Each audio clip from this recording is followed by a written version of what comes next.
Welcome back. It is time for the second episode of the pod. That's right, PMC Episode 2.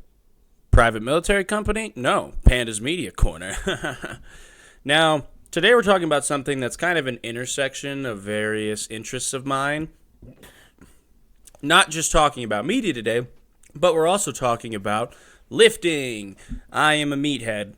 I love working out. Been working out for about 6 years now consistently just because I really started getting after it when I started college. And, it's just been a habit of mine. It's been one of my favorite things to do. It's a very good release activity. And so today, we're going to be talking about physique inflation, specifically in superhero media. Yay, cape shit, people. You know what I'm talking about. MCU, DCEU, Snyderverse, just kidding. We are going to talk about some of the films in there. But really what I want to do is I want to look at I want to look at two actors who I think are prominent examples of physique inflation just because both these actors played the same character for an extended period of time and both made noticeable improvements in their physique from film to film that their character appeared in that contributed to the idea of physique inflation as I see it. And then we will also look at how with different superheroes and different eras of superhero filmmaking, we saw different actors bring different levels of physicality to those adaptations of the character, right?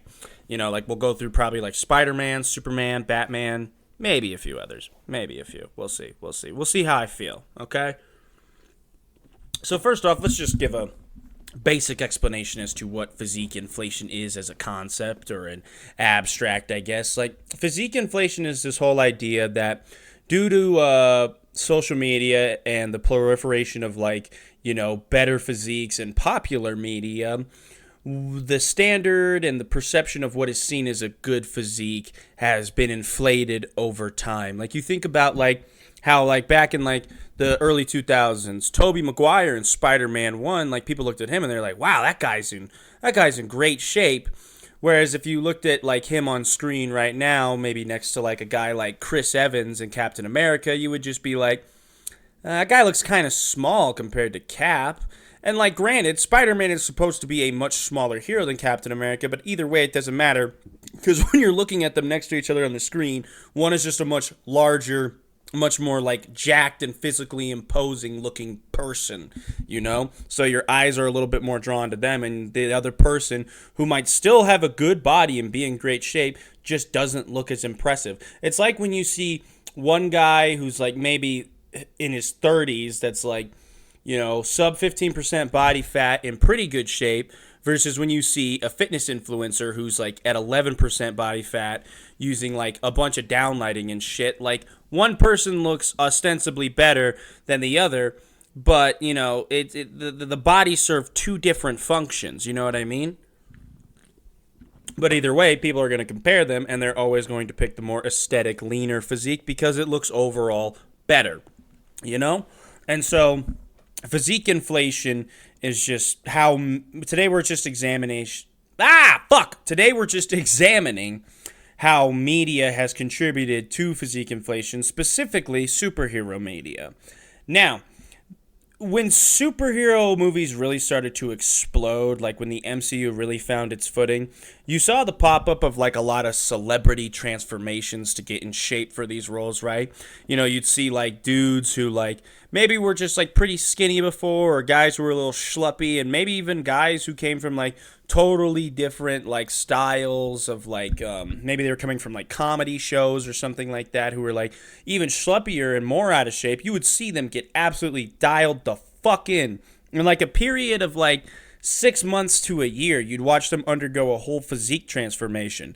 Kumail Nanjiani got unreasonably jacked just so he could play a tertiary character in the most boring fucking Marvel movie. If that doesn't tell you that the standard for what is seen as a good superhero-worthy physique has been raised, I don't know what to fucking tell you, man. That is a comedian who was on shows like Silicon Valley, putting on fucking 15 to 20 pounds of lean muscle tissue and probably losing a good 15 to 20 pounds of fat also in the process, so he could get shredded. And then what did he do in the fucking movie besides do finger guns and run away before the last act? Oh, nothing? Yeah. Like, what the fuck? You know what I mean? And every time one of these celebrities would go through on these transformations, you'd hear the same fucking diatribe. Oh, yeah, just working out twice a day, 6 days a week with a trainer, chicken, rice, and broccoli, and a gallon of water a day. And it's like, here's the thing.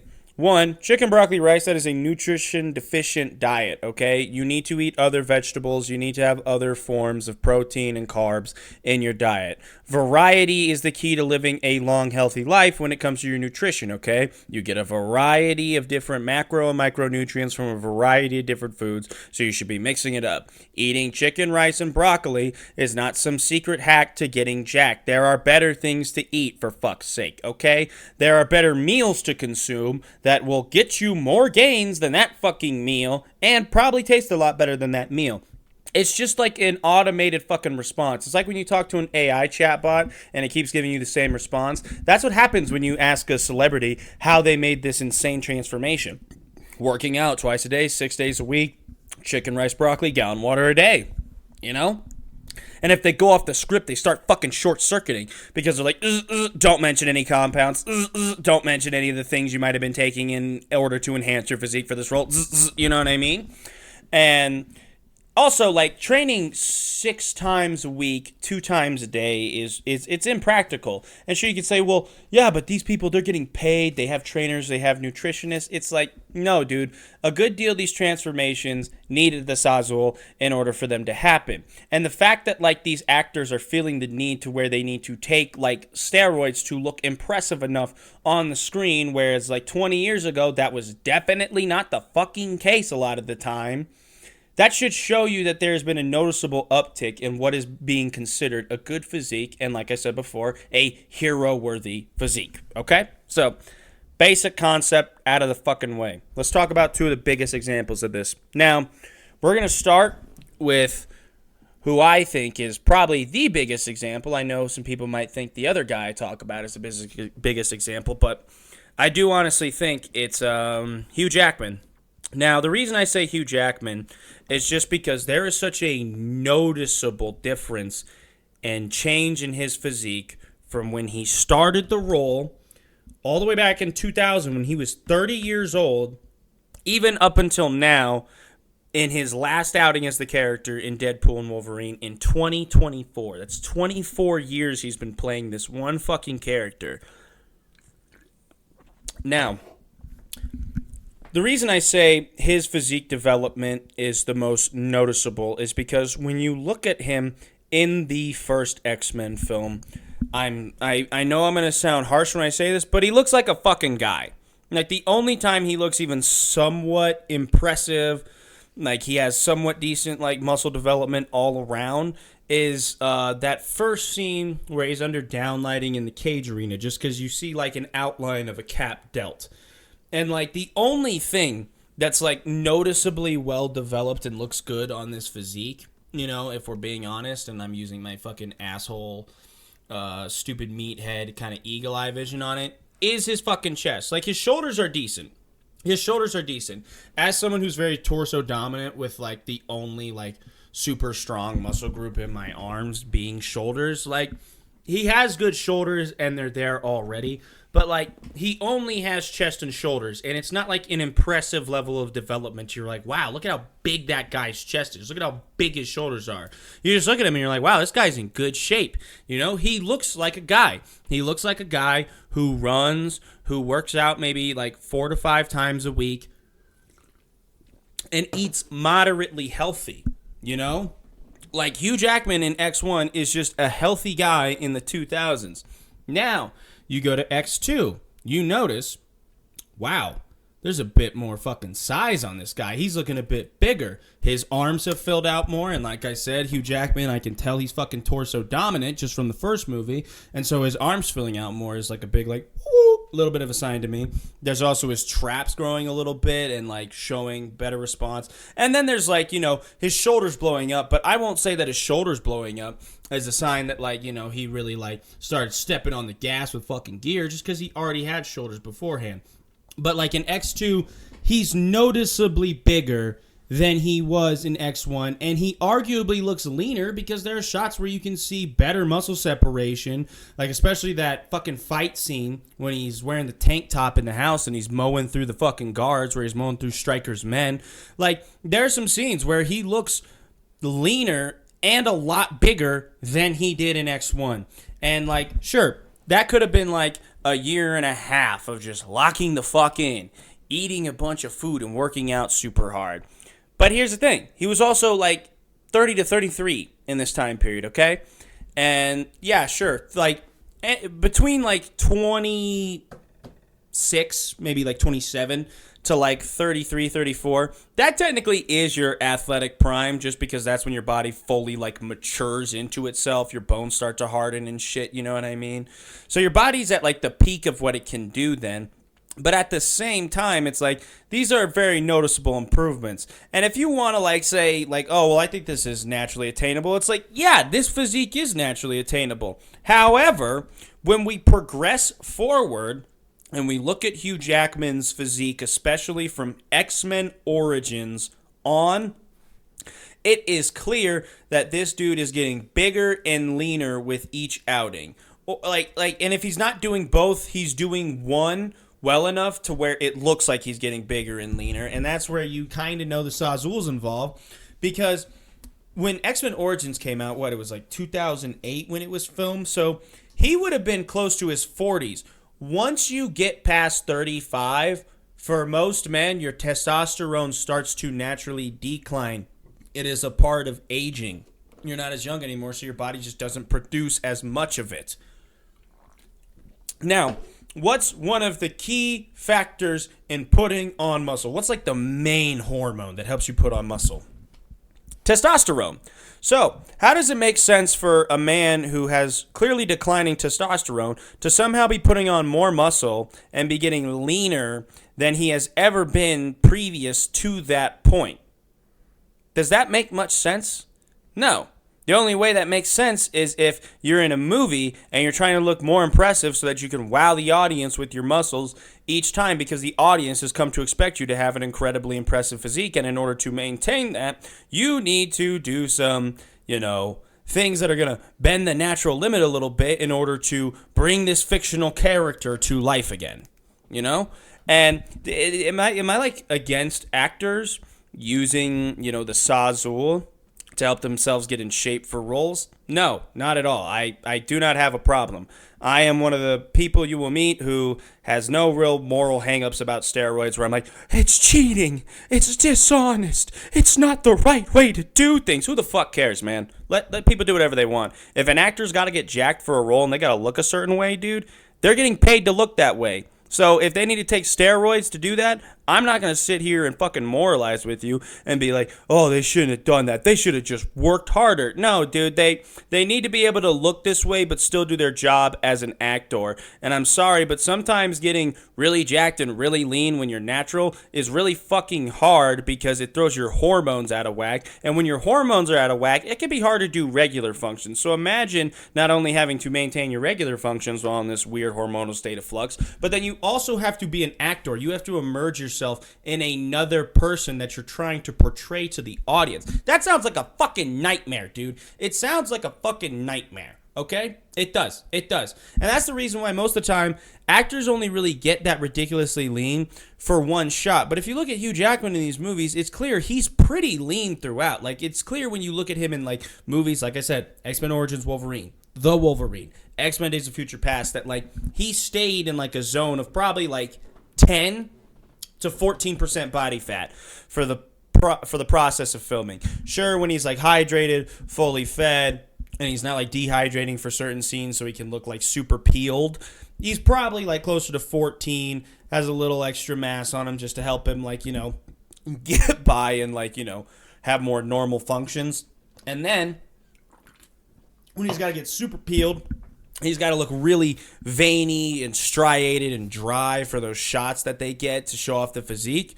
Like, he's probably, like, I don't know, through, like, water, salt manipulation and stuff, like, he's probably cutting down, like, 4 to 6 pounds of like fluff weight just to really bring out that dryness and look that crazy on screen. And you know when he was looking that crazy on screen? Between the ages of fucking 38 to like, yeah, they're like 38 to 44.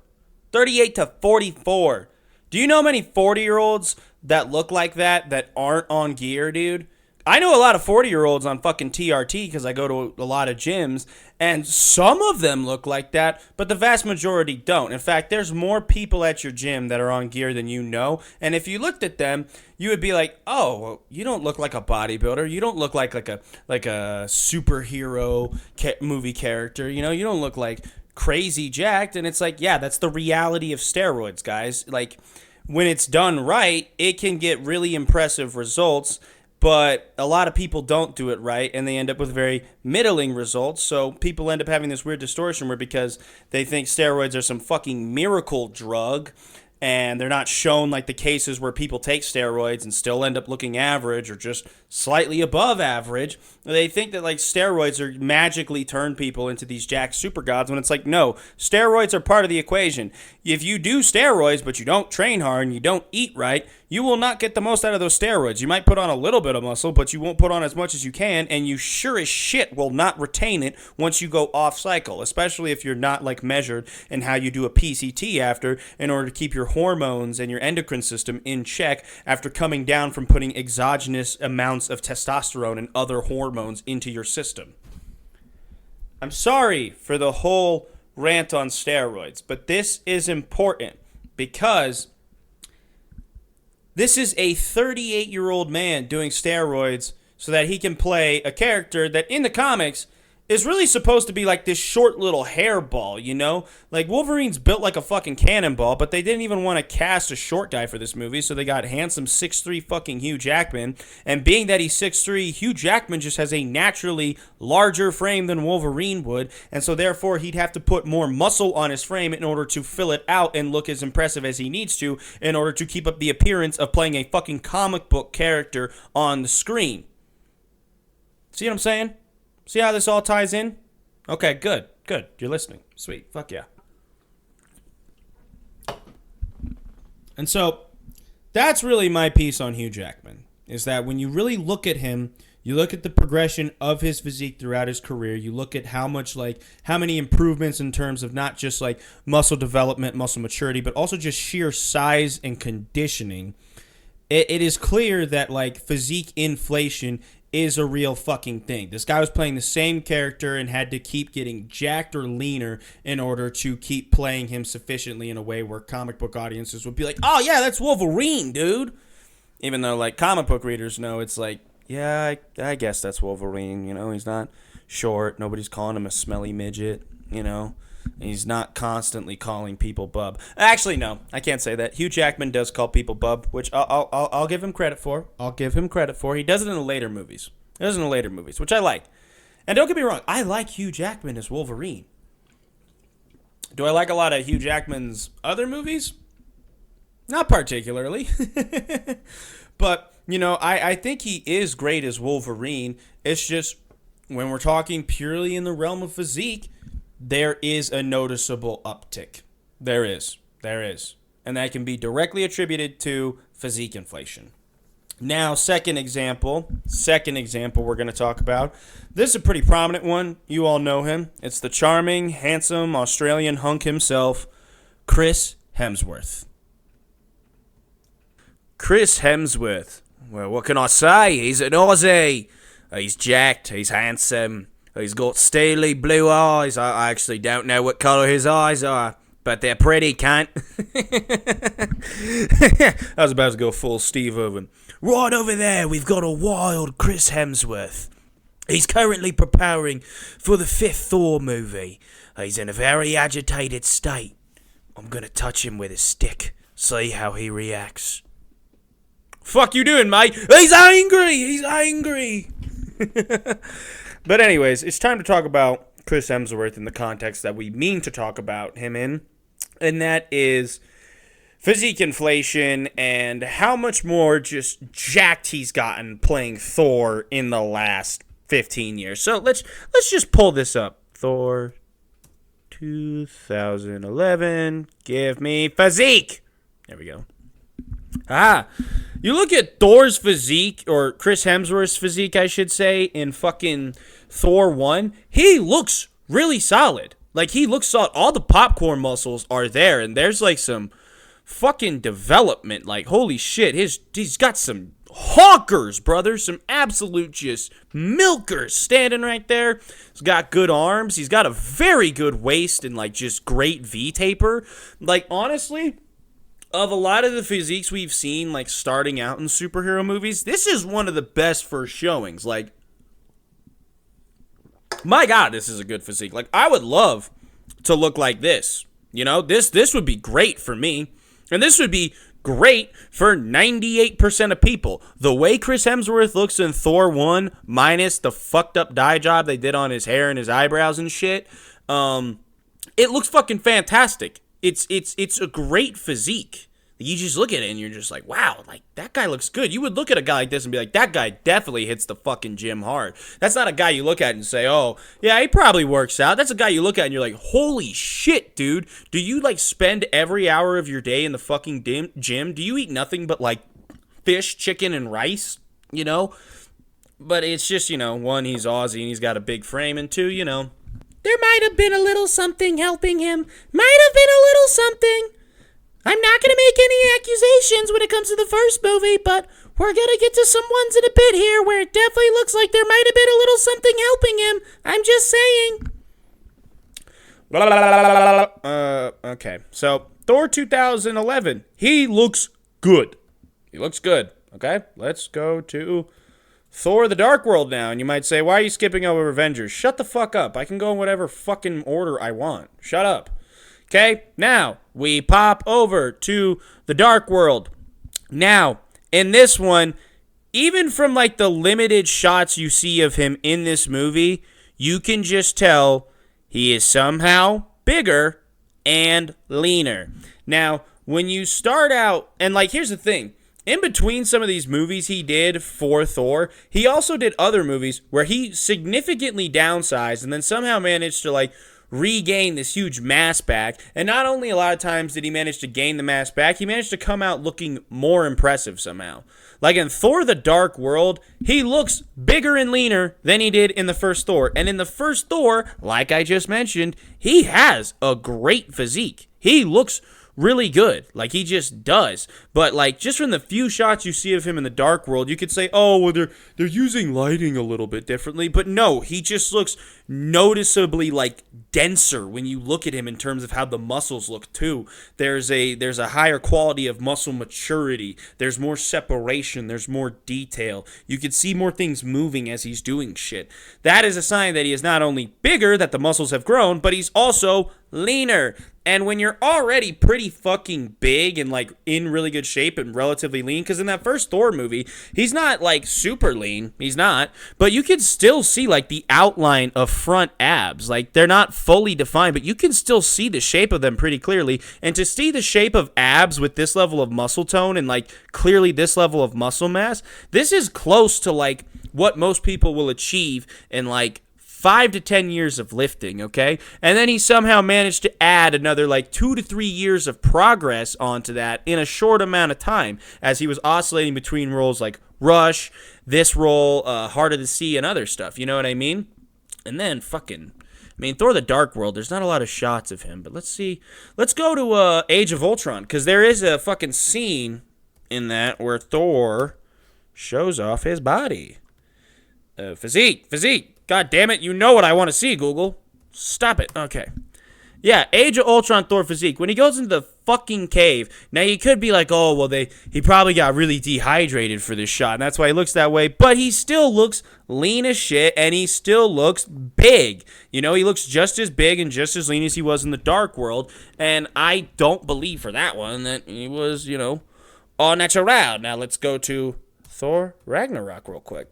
The funny one. The actually funny one. Thor Love and Thunder. Oof.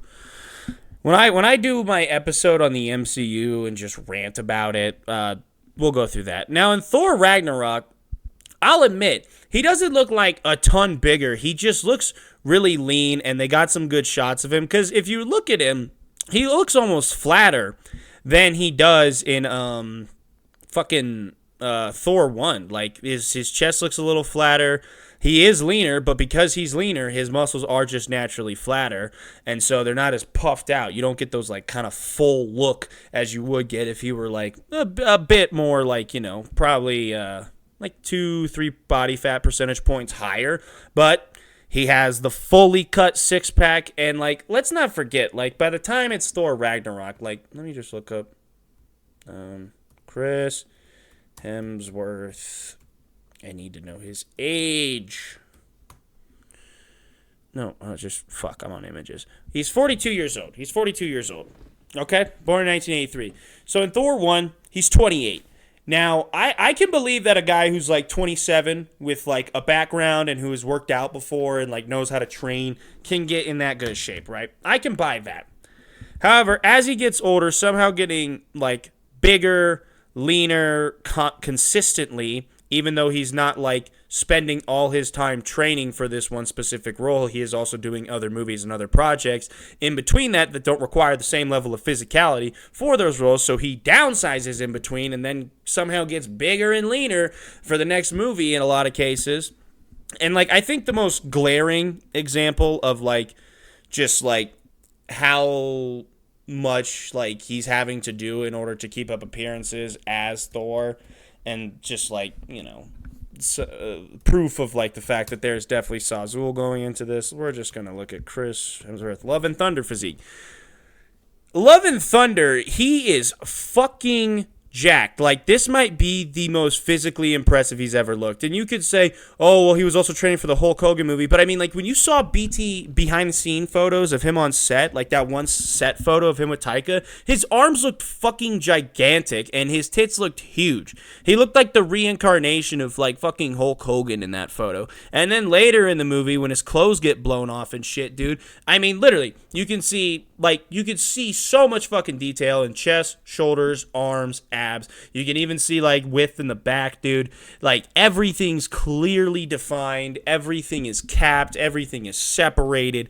It's a whole different level of just overall size and leanness than he's ever had in his career, and he somehow got this at 38 years old. 38. You know, he had already been in the MCU for almost over 10 years by this point. Had already been like staying in shape for these movies, and somehow at an age where his, like I said before, his testosterone would be naturally declining, he somehow managed to get in the best shape ever for what was probably the most disappointing Thor movie, if I'm being honest, which is, it's really sad, you know, because he got in such good shape for this movie, and then Taika was just like, what if I made a bad film, mate? What if I made a bad movie? What if I made a shit film that wasn't very funny? Would that be good? And it's just like, no. And then he just did Free Guy, which I was just like, oh, well, now things are starting to make a little more sense. And here's the thing. When it comes to, like, playing the character of Thor, I understand that, like, the physique demands are a bit higher than other superheroes. If you look at Thor in the comics, he is fucking jacked, you know? He's the Americanized Asgardian god, okay? This is not the Norse fucking Thor who's like a big fat guy that's like a drunken warrior that can fight like, you know, what's the fucking thing called? I haven't played enough God of War to know this. Fuck, it's the giant world serpent. The world serpent. Like, he's strong enough to fucking hit that thing in the face with his hammer and hurt it. You know what I mean? Like, he's a big fat guy in Norse mythology, but when we brought him over here and we were putting him in comic books, we were like, we can't have a fucking fat dude. Come on. What's that? No, fuck that. Make him look like Flash Gordon. Give him 20-inch arms and longer hair while you're at it, you know? And so, like, when you're having to play a character like that, the physicality demands are different than when you're playing somebody like a Spider-Man or an Iron Man, or you're playing a character who spends a lot of time in a suit. When you're Thor, you know, Thor has sleeveless fucking, like, costumes in the comics. So if you're going to have the arms out, you better have big arms. And, I mean, at that point, if you're going to have good arms, you might as well have a good overall physique. And Chris Hemsworth definitely did that. But look at how impressive that physique is. Is that a physique you could actually, like, realistically attain? Like, Thor 2011? Maybe. Thor: Love and Thunder? Absolutely fucking not. No. God, no. You could not do that naturally unless you're like genetically gifted. Like you're one of the 1% when it comes to genetics, you know? Which, guess what? There's a reason why it's the 1%, because most people fucking aren't, okay? You might think that a lot of people are the genetic 1% because of social media, but remember, that's a fucking trick it's playing on your brain. The algorithm is just pushing the 1% to you so you see the extraordinary and don't get bored by seeing a bunch of average, mediocre people and therefore spend less time on the app, therefore giving them less of your attention, therefore giving them less of that valuable currency in which the digital age attention is currency, you know? But anyways, totally getting derailed. What were we talking about again? Oh yeah, Chris Hemsworth. But anyways, yeah, like, you look at like superhero physiques in like the past, like I referenced, Wesley Snipes as Blade, Tobey Maguire as Spider-Man, Christian Bale as Batman in Batman Begins. All those physiques are naturally attainable, and they can be realistic goals for the average person. You can get in shape and look like Tobey Maguire in Spider-Man. You can look like Wesley Snipes in Blade. You can look like Christian Bale in Batman Begins. You cannot fucking look like Hugh Jackman in X-Men Days of Future Past. You can't. Maybe if you're competing in open bodybuilding in your mid-20s, maybe you can look close to that. You know, same with certain iterations of Thor if you're like really genetically elite, you know. But for most people, those are not naturally attainable nor realistic goal physiques for them. They're not. And so I think that should show you how the standard for physique has been raised in the past 20 years through superhero media. Because you look at how those guys started out, they both started in different eras of superhero filmmaking. Hugh Jackman at the beginning of the superhero boom with X-Men 1, and fucking Chris Hemsworth at the beginning of the MCU boom with Thor. You see how the different levels of physicality they brought to the role initially and where they've ended up at like near the end of their journeys or at the end of their journeys with their characters. And that should show you that like the demands for the physicality they're told to bring to the screen have gone up because audiences want to see a superhero body. They don't want to see like just a guy who's in good shape. They want to see a guy who's like fucking crazy. They want to see a guy with bicep veins and six-pack abs and big fucking shoulders and a wide chest, you know what I mean? They want all the popcorn muscles to be popping as much as possible. We want spectacle, damn it! I want to be entertained! Give me the largest muscles you have! Then you go to a bodybuilding show and it's like, whoa, that's a little too much for me, buddy. Plus they're doing it in trunks? That's a little gay. Wait, you're telling me I can watch shirtless men at the theater? Great! Oh, yes, these muscles are fine. Yes, these muscles are very good. I don't know where this fucking bit's going. It's not even a bit. It's just a fucking delusional rant.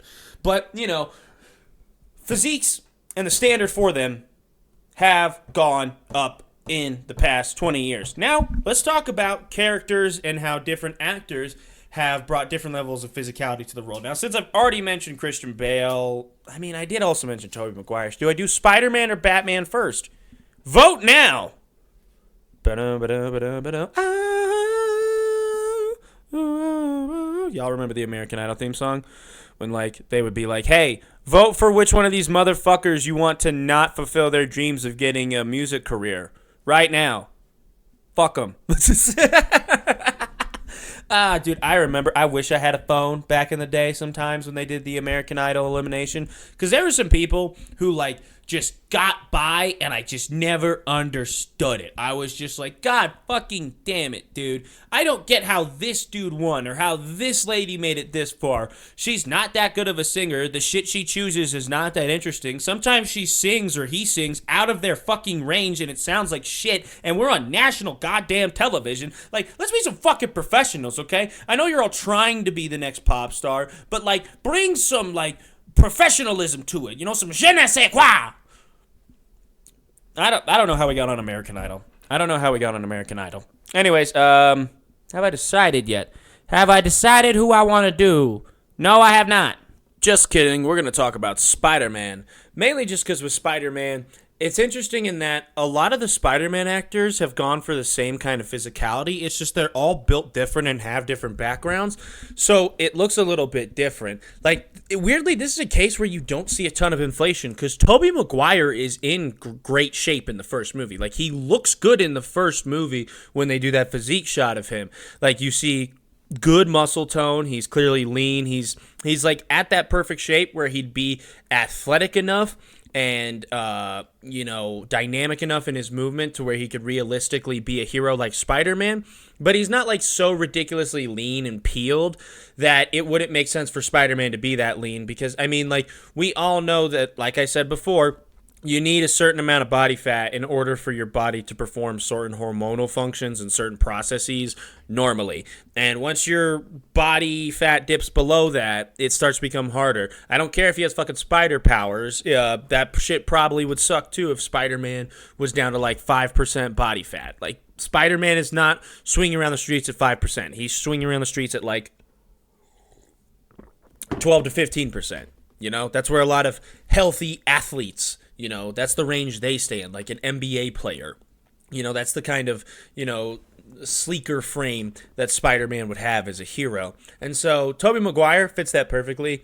Andrew Garfield is like taller than Tobey Maguire, so his frame is a bit like it's a bit skinnier. It is just because he's a taller dude, so he's got more frame to fill out than Tobey does.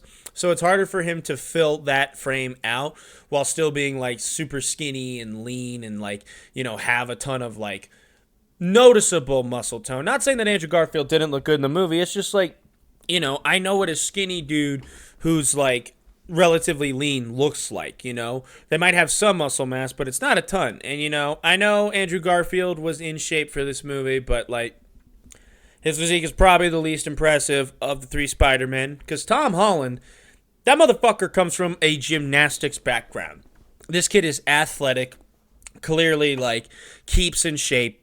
I mean, the dude, he was in fucking shape when he was first cast for the role as a fucking teenager. You know what I mean? He was trying to do most of his stunts in his movies when he first started in the MCU, and he still tries to do them today by using his acrobatic and gymnastics background. And because he has a background as an athlete, when he came in, he already looked solid. Like in the first Spider-Man Homecoming movie, yeah, he's fucking skinny, but he's also a fucking, like, he's supposed to be a kid in that one. Kids aren't very, like, big, especially like Spider-Man, dude. Spider-Man's not a, like, huge dude. Like I said, he's supposed to be, like, 5'8 to 5'10", 160 to 170 pounds. Or like 155 to 170 pounds. He is not a very big dude. He's very dynamic and aerial in combat, but he relies more on like using stuff like his movement, his agility, and his abilities over relying purely on just like being a tank that can just get hit and then dish it right back out. Don't get me wrong, Spidey's no bitch. Spidey can take a fucking hit. I know that. And Spidey can definitely dish it out. I mean, look at Superior Spider-Man. Otto removed the limiter on Peter's strength and literally punched Scorpion's fucking jaw off and was like, Jesus Christ, dude. Peter was really pulling these punches, wasn't he? God damn, Like, the dude's fucking strong. It's just he doesn't need to be overly big or muscly in order to do that. But Tom Holland, like, the level of, like, leanness he brought to the role was really impressive. And then he gained a few pounds of muscle in transit between, like, Homecoming and No Way Home. So he definitely looked a little more impressive all around.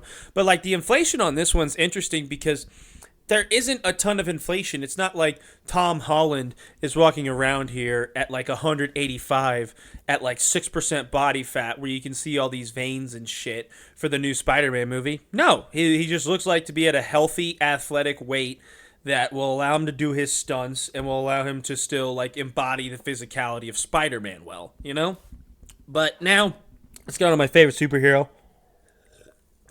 It's time to talk about Batman. Now, Batman's an interesting one because both Batman and Superman, weirdly enough, kind of got hit with the physique inflation during the 2010s, and then more recent adaptations have kind of, I don't want to say regressed, but gone in a different direction with how they portray the physicality of the characters, right?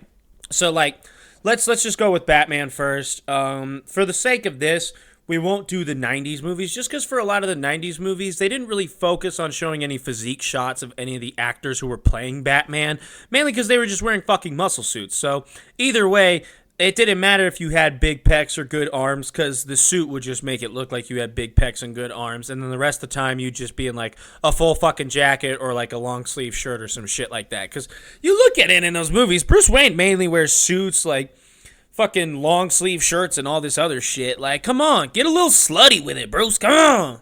Let some chest show, motherfucker. So we're not going to go with the 90s movies. We're going to start in 2005 with Christian Bale. Now, Christian Bale for Batman Begins was coming off like an insane rebound from his diet for The Machinist, in which he was kind of doing like a temporary starvation diet over a period of time to get himself that gaunt and skinny for the role to properly embody his character that he was playing in that fucking film. You know, Christian Bale, he's one of the most disciplined physical method actors we've probably seen in the last 30 years, just with the constant body transformations he goes through. But in Batman Begins, he looks great. Now, this is definitely a naturally achievable and attainable physique. Because, I mean, like, if you look at how Christian Bale looks in this, he looks like slightly bulkier than he did in American Psycho, but at the same time, his also looks like a bit doughier. Like, he's not as jacked. You don't see as much detail. You know, you don't see the full six-pack abs. You don't see all the detail in the arms like you did in the workout scenes in American Psycho. You know what I mean? He still looks good. Like, his body, his physique still looks really solid. It's just, you know, covering up some of that detail is some, you know, body fat. The muscles are bigger. Some of them do look fuller. Like, his arms look bigger. His chest looks fuller. However, like, American Psycho is a physique where if you added 5 to 6 pounds of muscle to it and maybe took away, like, 2 pounds of body fat from it, he could step on stage at a local, like, bodybuilding show and probably place and maybe even win his class. Batman Begins, yeah, he'd need to lose, like, 15 to 20 pounds in order to be stage ready. You know what I mean? And so even though there is more fat on his frame, he still looks good because it's not like fat that's all being stored in like one area like the gut or anything. It's evenly distributed throughout the body. So he still looks pretty like solid, but he's just like physically imposing because of that bulkiness, you know? And then what's weird with Christian Bale is that instead of like staying in the role and progressively like getting like bigger and shit, you know, Christopher Bale kind of went the other direction and actually kind of, if you look at him, you see he actually downsized for the last 2 Dark Knight movies. When I say downsized, I don't mean in the sense of like Chris Hemsworth going from like being like fucking 225, 230 to being like 190, 195. Like Christian Bale probably went from like 205 to 208 back down to being like 188, 190.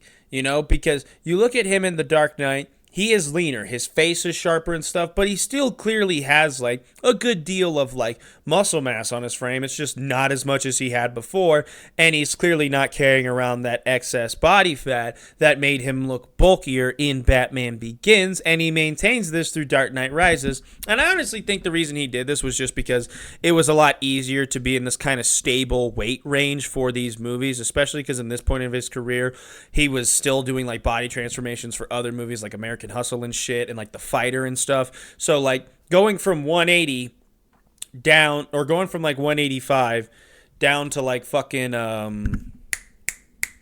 like 130 pounds for The Fighter isn't as hard from going down from like 210 to 130 for The Fighter and then having to get back up to 210 again and then having to somehow go from being like jacked at 210 to being fat at like 235, 240 to play his character in American Hustle. Like, that just wouldn't work. And I could be totally just like getting the fucking weight ranges wrong, you know?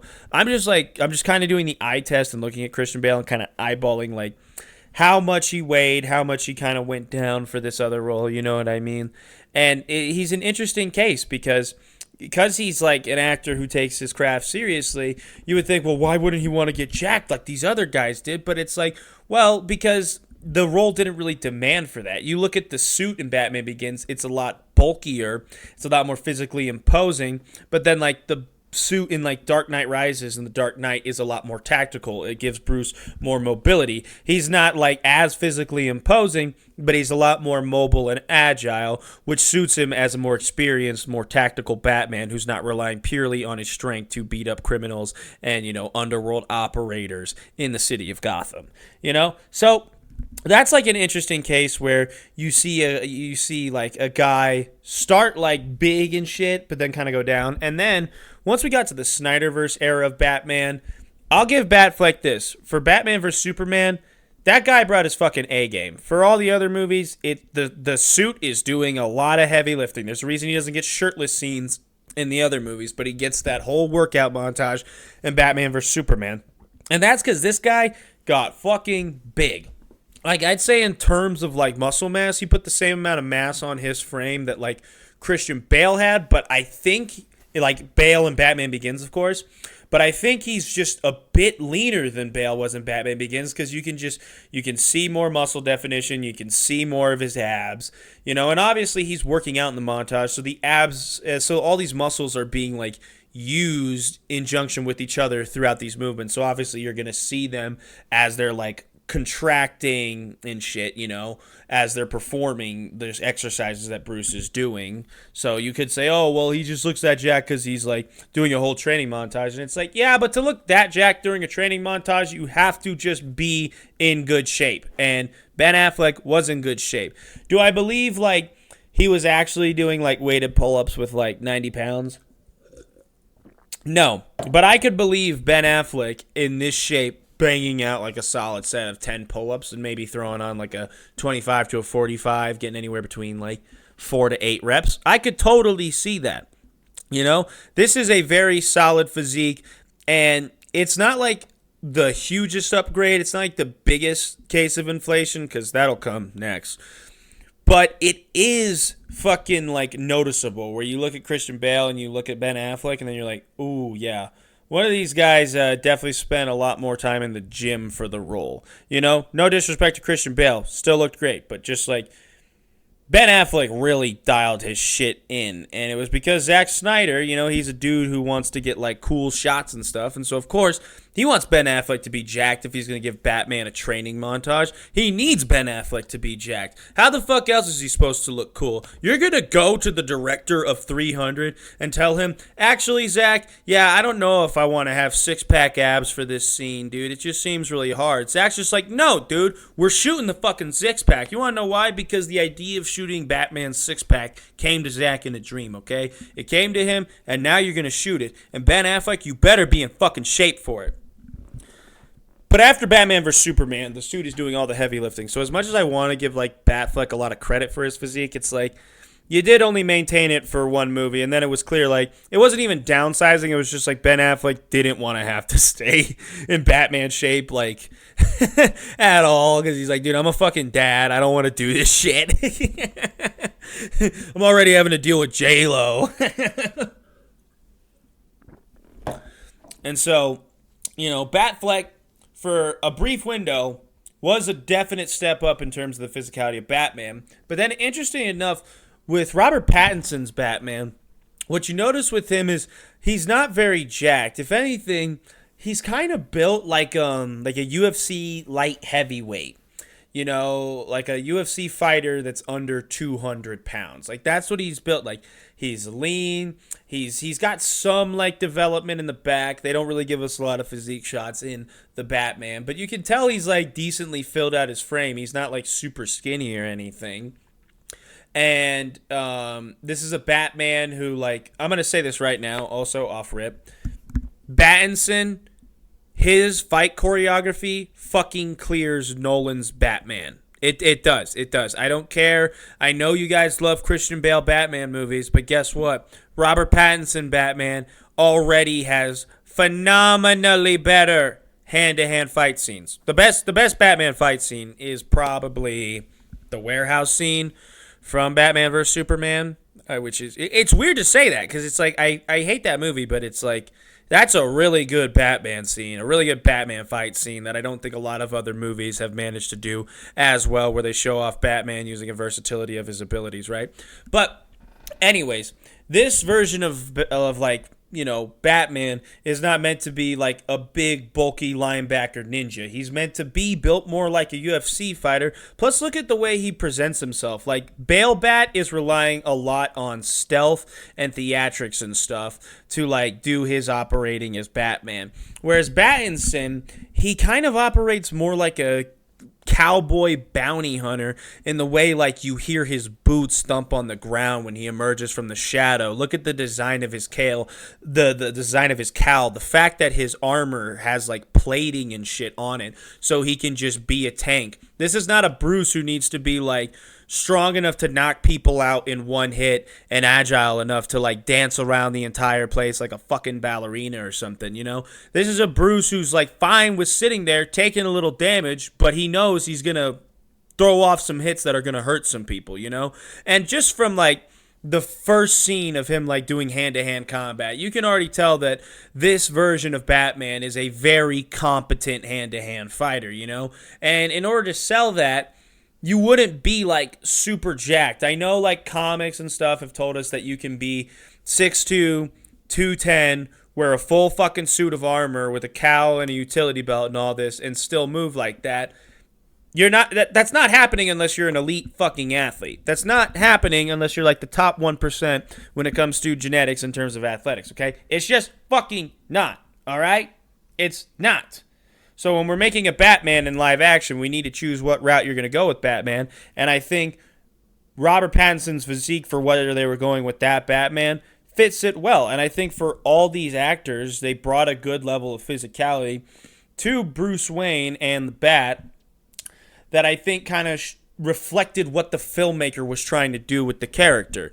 You know, Christopher Nolan really wanted to focus on him as a crime fighter, so after him getting bulky and becoming the legend, he kind of slimmed down, became a lot more tactical, a bit more reserved and shit. And then with Batfleck, you know, he's just a fucking meathead because this is a Zack Snyder movie, you know? And I'm a meathead, so I know how meatheads think, and Zack Snyder's like, my Batman is going to be fucking jacked, dude. He's not going to be all fucking lean, 185 pounds. Ben Affleck, eat that fucking chicken, dude. We got so much fucking salmon in the fridge for you, dude. I need you to be at least 210 pounds. And Ben Affleck was like, can I drink after I'm done? And Zack Snyder was like, hell yeah, man. I don't really care. And it was just like, okay, cool. And then with like Pattinson, they wanted to focus more on Batman as a detective and as a Batman who's like still trying to figure out what he's trying to be as a symbol, but he's also like this very angry guy who's kind of taking out his anger on the criminal underbelly of the city, and that's reflected in how he fights and how he operates. He's a detective, but he's also a brawler. So he's built like a dude who can brawl. He's built like a fucking UFC striker, you know? They're not always super jacked. They're usually pretty lean guys with good arms and fucking heavy hands that once they connect will fucking flatten you. You know what I mean? And that's what Bruce is in this movie. Now on to my last example of like a superhero physique inflation, and especially how it peaked in the 2010s. Superman. Now, Superman's an interesting one because Superman's had like a lot of different adaptations. You have Christopher Reeve, and Christopher Reeve was like noticeable because he didn't want to have the muscle suit, so he actually got in good shape to play Superman. And Christopher Reeve looks fucking solid in fucking Superman. Like, let's pull up a picture real quick. Jamie, can pull up a picture of Christopher Reeve's penis. Let's just look that up real quick. Christopher Reeve's physique. All right. Yeah, like, dude, he looks fucking solid. He looks like a less jacked Frank Zane, you know? Like, a Frank Zane that's, like, not as big and not quite as lean. But still, like, very aesthetic, a very solid physique, right? And then you get to Brandon Routh in Superman Returns. Now, he is wearing a suit a lot of the movie. You don't get to see, like, a lot of physique shots. But, dude, I was looking behind the scenes. Brandon Routh actually got in pretty good shape. Like, he looked like a dude who hits the gym regularly for Superman Returns. Brandon Routh, physique Superman. Yeah, like, he's got pretty good arm development, you know? And in the, you could tell that, like, he kept working out even after Superman Returns, because when he was in the Flash shows, he still looked great. He looked like actually like he had kept like working out and training that whole time, and like it had been paying off. And he looked impressive in Superman Returns. It's just you didn't really get to see much of it. But then we have the big one, the homoerotic hunk, that so many men are in love with, and that is Henry fucking Cavill as Superman. Now, let's just look up Henry Cavill Superman physique. Yeah, so let's just look at this. So obviously, you look at Cavill right off bat, very torso dominant. I can just tell by how his waist is. It's not like super blocky by any means, but like, I just have a blockier waist, so I know how it looks. Great chest development. Fucking incredible shoulders. The arms are still good. Great traps. Like, the dude is an absolute certified fucking beefcake. Like, he is fucking big. He is fucking dense. He looks jacked in this movie. And here's the thing. Even after Superman, Henry Cavill continued to look jacked. But if you look at Henry Cavill's scene, or that Henry Cavill's physique in that scene where he's running around with his shirt off, looking for clothes that he can find after the fucking oil tanker wreck. And then you go look at pictures of Christopher Reeve working out. Like, come on, dude. That is physique inflation. That's literally physique inflation. And yeah, you're like, well, that was like 40 years before that. So, of course, standards are going to change in terms of what's perceived as a physique. Bodybuilding became a thing and blah, blah, blah, blah, blah. Yes, I fucking understand that. But at the same time, it should, like, kind of click with you that even Henry Cavill compared to Brandon Routh is a good deal more impressive. Not saying that Brandon Routh didn't look good, but Brandon Routh doesn't have like just the same sheer level of size while also maintaining the same level of conditioning. Like, he just doesn't. You look at his physique, it's not there. Like, the conditioning's there for sure, and some of the mass is there, but it's nowhere near the same extent as Henry Cavill. But then in a weird case, you fast forward to now, Corn Sweat in terms of like frame and how he's built, honestly is like perfect for Superman, but you like notice he's not like nearly as big as like Cavill in the sense of just like sheer mass, you know what I mean? Like, Cavill is fucking huge. Don't get it wrong, dude. Cavill is a built fucking dude. Like, if you've seen him in The Witcher or anything that isn't Superman, where he gets to flex some shit, like Mission Impossible Fallout, stuff like that, like, this guy stays fucking jacked all the time. Like, he doesn't skip a beat with this shit. You know what I'm saying? And it was interesting to see them go to Corn Sweat after Cavill, because you would have thought they would have pursued an actor who has like the same physically like just imposing kind of just like goddamn level of like physicality. And Corn Sweat is in great shape, don't get it wrong, but it's not to the same extent as Henry Cavill. He's not like quite as lean in like the money shots that Cavill has, and he doesn't quite have like the same just sheer amount of muscle mass that Cavill put onto his frame. However, because James Gunn is going in a different direction with his Superman, he's not making a dark, gritty Superman that's like very heavily focused on like action shots and like aura farming. He's making a Superman who he wants to be like the big blue Boy Scout. He wants this Superman to feel like a kind friend who just like, is there looking out for people, And Corn Sweat does a phenomenal job of that. And his physicality is a big part of that. It's reassuring, Cavill's physique is great, but it's damn near like domineering in just how imposing he can be. Whereas Corn Sweat, like, you can tell he's built, you can tell he's strong just by looking at him, but it's I don't know, it's like almost like a more reassuring type of strength than it is like a I'm gonna beat the shit out of you type of strength, There's a friendliness to it. Maybe I'm just tripping. Maybe I'm just fucking stupid, but I feel like I'm onto something there. I've also been rambling for a long time. I don't know if any of this makes sense, but let's wrap it up. So, as we've examined through this whole podcast, physique inflation is a real thing that has been occurring, okay? You just go back 20, 25 years. You see that the physiques we used to see on screens, especially when it came to superhero cinema, they were good. They were good. They looked good, but they're nowhere near the level that we see at times on the screen now. The celebrity transformations weren't nearly as rigorous. And, like, honestly, even though, like, yeah, even back in old Hollywood, they were using the sauce. The amounts that are being used for some of these roles now is absolutely ridiculous, and I think it's a little dangerous at times. Just like a little bit, just because like the inherent risk of steroids and putting exogenous hormones in your body is that it can fuck your shit up, and it can take years off your life. And I do feel bad for, like, example, a guy like Kumail Nanjiani, who I know he says he's natural, but a guy like that who got on the gear to get insanely jacked for what he thought was going to be this big life-changing role for him, and then he's just like a tertiary character in the most boring Marvel movie. Imagine getting that jacked for that. Why would you? Physique inflation. I don't know if that was a good ending, but what the fuck ever. We're going to end it there. That is the episode for this week. Thank you for joining me. I appreciate all of you listening. And, yeah, peace out. Until next time. Next episode, I don't quite know what I want to talk about yet. I really don't. I'm going to watch some movies this week.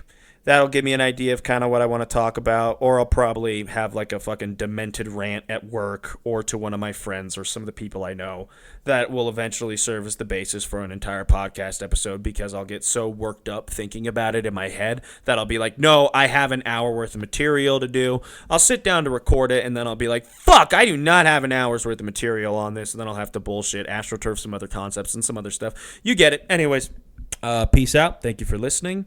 This has been Panda with Panda's Media Corner, signing off.